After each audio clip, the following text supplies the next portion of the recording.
How's it going, fam? Welcome back to Erica's EDC, and today we are going over some of my top used knives. Some of them have the teeners. Some of them have paint and scratches and dirt and all kinds of things. But we are going to go over some of my top used knives and just talk about them a little bit, why I tend to reach for those the most.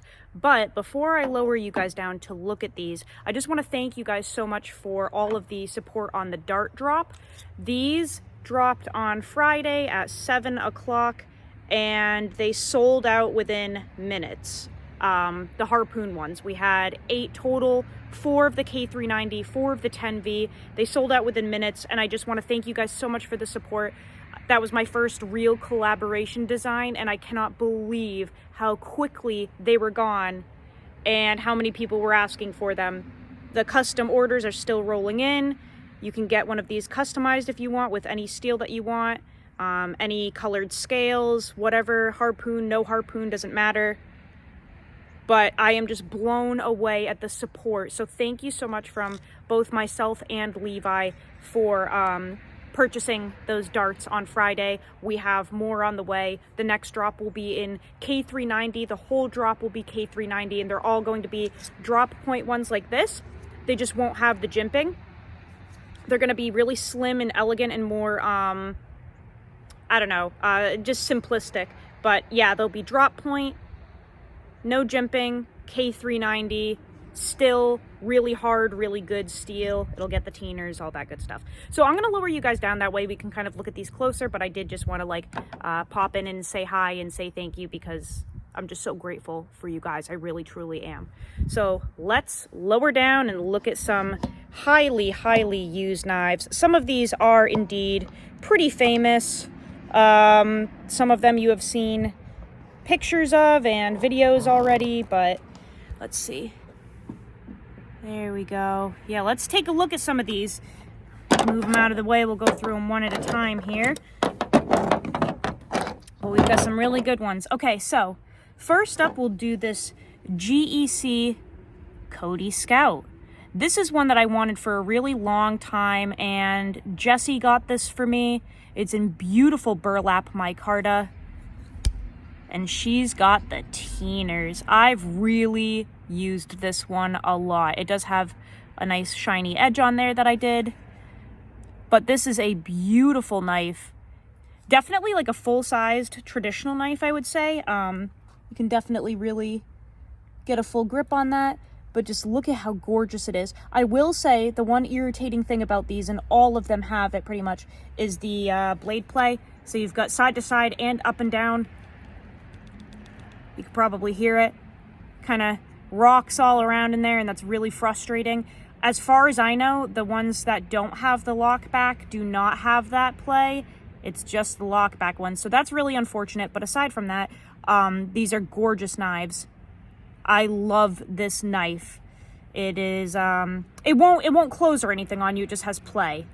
But I love the GEC Cody Scout. What a gorgeous blade. And this is really like a user, especially with the size. Stunning. Next up, let's look at this Case Sedbuster Jr. in chrome vanadium steel, and this one's in beautiful chestnut bone. This is one that I saw on Richter's channel initially before he chipped his covers. And I was like, oh my goodness, I need that. And they literally had one left. I think I got this from Knives Ship Free a while ago. They literally had one last one. So I picked it up. This one's got the teeners, of course. Nice and thin, beautiful fit and finish on this one. I've really used this a lot. What a stunning blade. I really like the chrome vanadium steel from Case. It seems to hold an edge pretty well compared to some of the other steels that they do. Although I do believe they're moving away from the chrome vanadium and just going to carbon steel, which is really good as well. Let's look at this one next. You guys know this one. My ultra famous Benchmade 940 Osborne. I have a lot of videos of this one from when I was in construction, and there's a video of me prying window brackets off of a frame with this knife, paint cans, all types of stuff, using it as a scraper on some cabinets, and what else did I do? I've done some pretty messed up stuff with this thing. Used it as a screwdriver and a pry bar, but that's what it is, right? That's what Warren wanted it to be. He wanted it to be a multi-tool of a knife, and that's exactly what this is. I've had this for, I think, like 7 years. I did break the tip off doing that window thing, and I redid the tip, which it looks totally fine. I don't even know if you can tell that it broke. It's been reprofiled, but this is one of my most famous knives. Lots of talk about this one on the interwebs. Still nice and centered though, perfectly centered, great action on there. I love the 940. I really truly do love it. It does exactly what it was meant to do. Just be kind of a multi-tool of a knife. Gorgeous. Let's look at a little fixie real quick. This is the BGM Knives Mini Spade in Magna Cut, a knife that I have thoroughly tested on the channel. This one I do have a video of me batoning with, and that may not sound impressive initially. However, this is only 10 thou behind the edge, and it's 62.5 to 63 for an HRC. So 10 thou Magna Cut full flat ground, that's pretty thin to be batoning with, and it came out basically unscathed. A couple little tiny rolls, but I was able to still almost cut completely clean through magazine paper after I batoned the crap out of this thing. That video is really old. It's way back in the archives when I had my dreadlocks, I think. Or maybe I had cut them off by then, I can't recall, but that video is on the knife testing footage playlist if you want to go find it. Batoning with Magna Cut.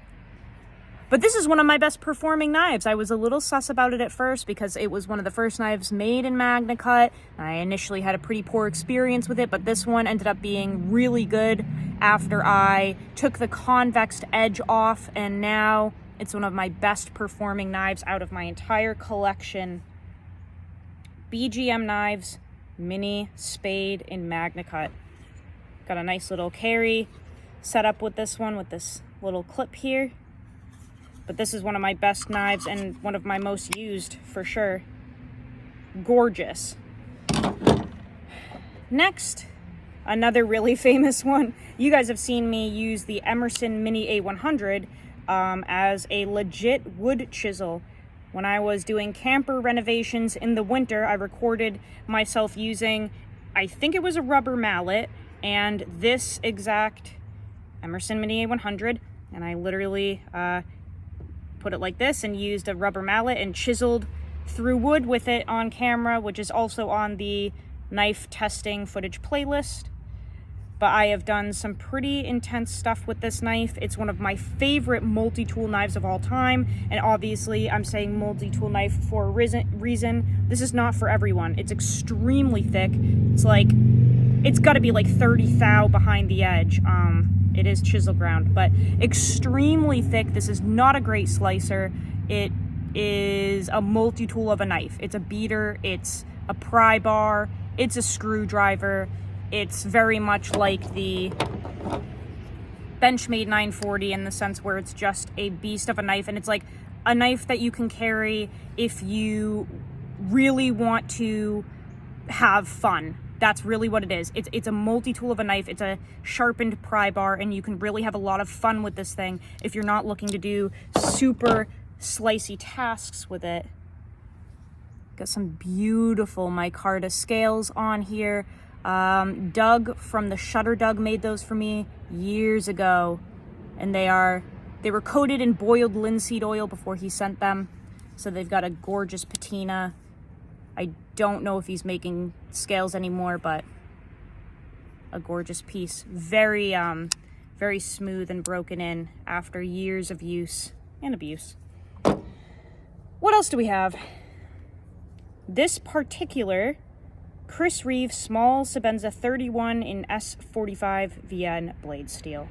There are videos of me using this as a chisel, as a pry bar. There's a video, which a lot of people hated, of me in my garden at one of my older houses, and I was cutting roots out of the ground with it. Like there was a big root in the dirt, and I didn't want to go all the way around to the garage to grab garden tools, and this was in my pocket. So I said, you know what? Let's see what happens to the blade if we dig it into the ground with a bunch of rocks and cut a root.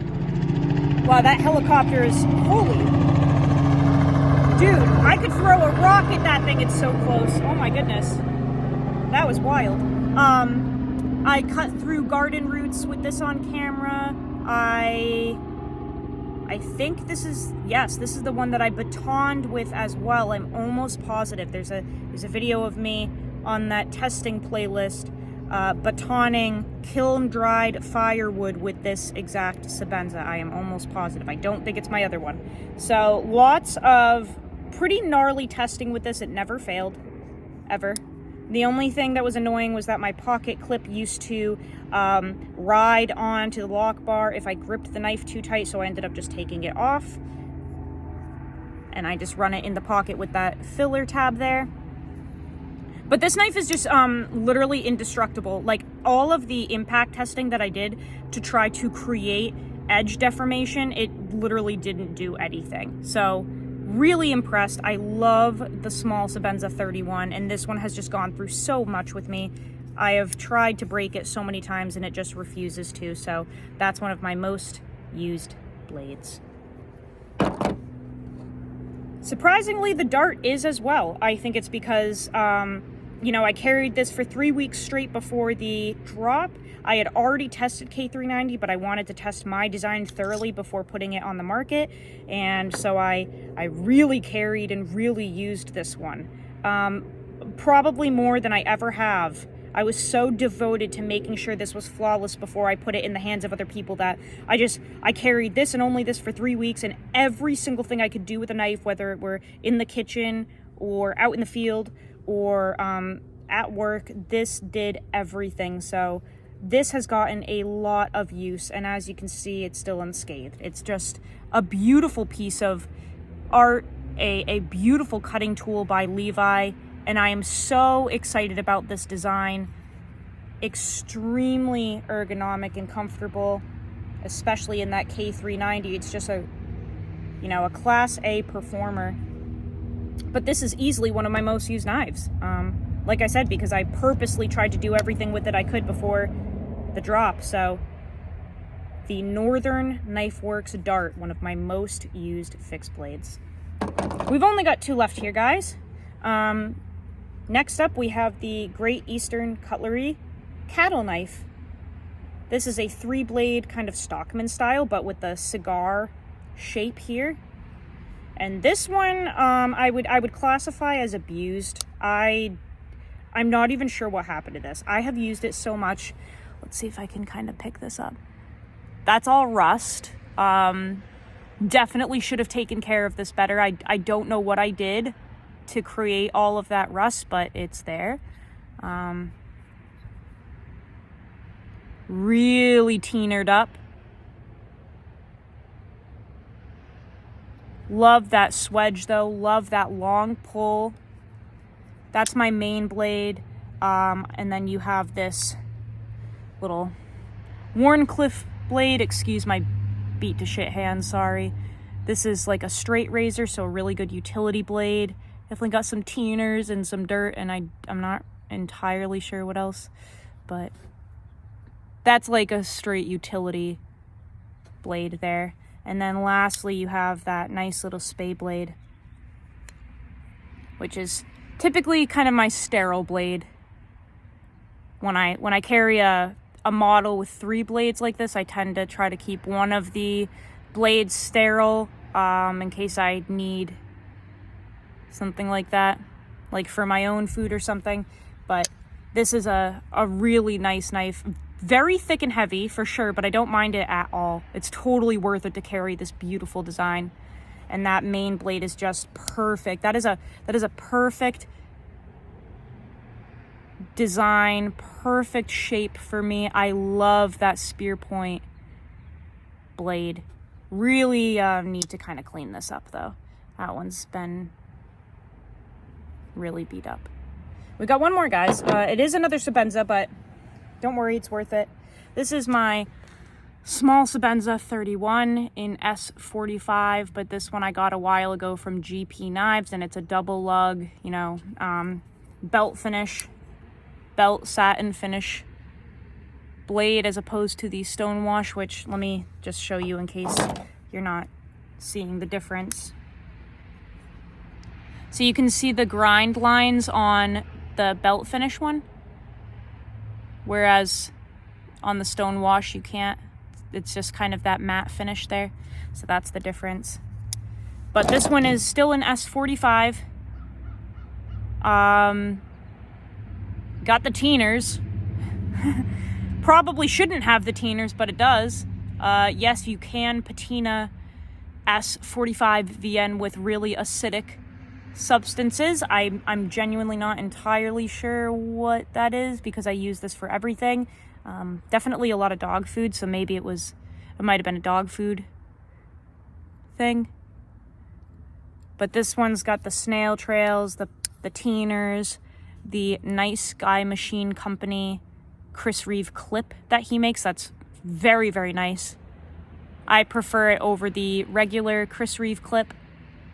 But this one's got the snail trails and the teeners. I love this thing. I've really used and abused this one as well. And it's just gorgeous. Love the Reeve Small Sebenza 31. I highly recommend trying one if you have never used one before. But those are my most used knives. I really enjoy using my knives, no matter how expensive they are, no matter where they came from. I just really get a lot of pleasure out of using a tool that was meant to do something. You know what I'm saying? Like, what's the point in having a race car if you're not gonna, you know, kind of pin it every once in a while and really see what it's capable of? That's just kind of my mindset. I really like seeing, you know, these are made for cutting. They're tools made to cut. It's really nice to appreciate what the maker or the company put into these when you use them, you know? I'm sure a lot of them that make knives would be kind of bummed if they knew that you just kind of didn't see what it was capable of. They put so much time and effort and money and resources into making these to do a certain thing. So, you know, nothing against collectors at all. I'm just saying, like, it's so fun to use knives that were designed to do something. It's really cool. This is my traditional knife for the day as well, which I'll show you really quick. Carrying it in a Richter Knives leather slip. Check out Richter Knives on YouTube and Instagram. He is the world's best leather worker. There is nobody else that does leather work as good as him. He's doing a huge drop, by the way, pretty soon with a bunch of leather slips. This one is a really thick one with his R stamp and wood grain texturing. And I am carrying my matching knife in there. This is made by Morin Knives. This one is in CPM 154 at like 62.5 HRC, I think. Wicked thin. This thing is like 3 thou. It's literally like as thin as a piece of paper, like a couple pieces of printer paper. It is so freaking thin. This is the one that I chipped the shit out of and had to reprofile. But this is like a $700 knife that was gifted to me from Jesse. But I do use it. Carried it today, used it today. That's what's in the pocket in terms of traditional folders. Gorgeous. All right, that's all I've got for you guys. I hope that you enjoyed that. I hope that this maybe encourages you to use your knives. Like I said, nothing against people that collect and don't do anything with them. You can do whatever you want in this world. It's your money. I don't care. I'm just saying, like, doesn't this look tempting? Doesn't this look fun? Come on. Wouldn't it be kind of fun to just maybe take an Emerson Mini A100 and, like, do a little, A little wee woo with it. Wouldn't that be fun? Come on, a little zzz. Like you might have fun, right? Or like, come on.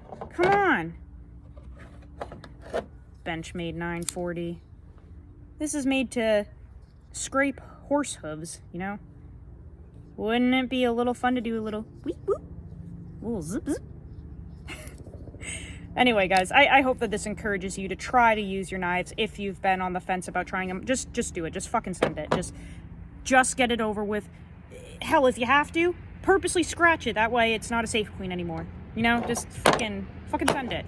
Slide it across the truck better, across the floor, and just get it over with. I'll see you guys on the next video. I love you so much, fam. Go use your shit. Learn how to sharpen your knives. I will see you on the next video. I love you so, so much. Take care. Beep.